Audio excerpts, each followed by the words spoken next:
আজকে আমি তোমাদের সঙ্গে পাবদা মাছের আরও একটা রেসিপি শেয়ার করব। এর আগেও তোমাদের সঙ্গে অনেক পাবদা মাছের রেসিপি শেয়ার করেছি, তবে আজকেও একটু অন্যরকমভাবেই বানিয়েছি। এটাও কিন্তু গরম গরম ভাতের সাথে খুবই সুন্দর লাগে। তার জন্য লাগবে আমার পাবদা মাছ নিয়ে নিয়েছি, ভালো করে ধুয়ে নিয়েছি। দিয়ে দিচ্ছি নুন আর হলুদ। প্রত্যেকটা মাছ ভালো করে নুন হলুদ দিয়ে মাখিয়ে নেব।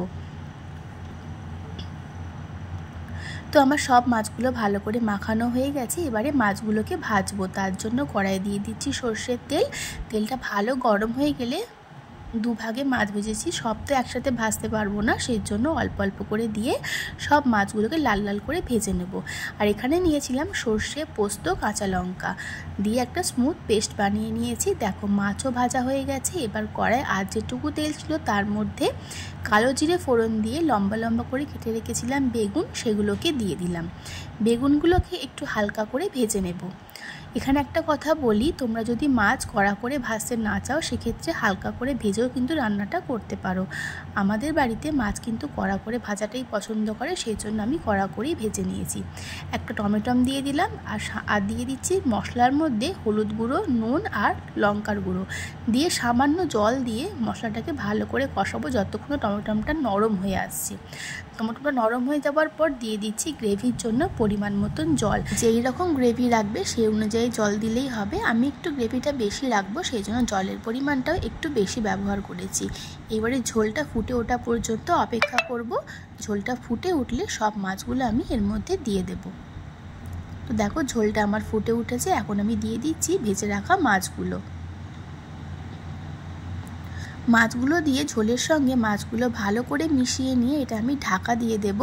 আর বেগুনটা সেদ্ধ হওয়া পর্যন্ত অপেক্ষা করব। বেগুন সেদ্ধ হতে তো খুব একটা বেশি সময় লাগে না, 5 মিনিটের মধ্যেই কিন্তু বেগুন আমার সেদ্ধ হয়ে যাবে। তো দেখো 5 মিনিট পর দেখে নেব বেগুনগুলো আমার ভালোভাবে সেদ্ধ হয়েছে কিনা। দেখো বেগুন কিন্তু আমার খুব সুন্দরভাবে সেদ্ধ হয়ে গেছে। এইবারে আমি দেব যে সর্ষে, পোস্ত, কাঁচা লঙ্কার পেস্টটা করে রেখেছিলাম সেই পেস্টটা। এই যে পেস্টটা দিয়ে দিচ্ছি আর মিক্সির বাটিটা ধুয়ে দেব খুব সামান্য একটু জল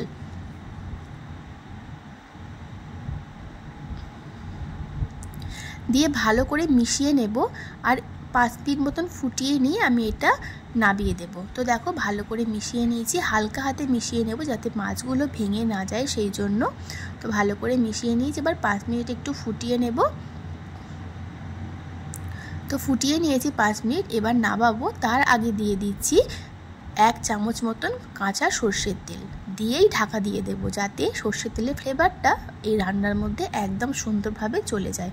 তো দেখো আমার তৈরি হয়ে গেছে বেগুন দিয়ে সর্ষে বাটা দিয়ে পাবদা মাছের ঝোল, যা কিন্তু গরম গরম ভাতের সাথে খুবই সুন্দর লাগে। রেসিপিটা ভালো লাগলে তোমরা অবশ্যই একবার বাড়িতে বানিয়ে দেখো। ভালো লাগলে আমাকে কমেন্ট করে জানিও। আমার চ্যানেলটা সাবস্ক্রাইব করে দিও। সবাই খুব ভালো থেকো, সুস্থ থেকো। নতুন রেসিপি নিয়ে আমি আবারও হাজির হব। তাহলে আজকের মতন টাটা।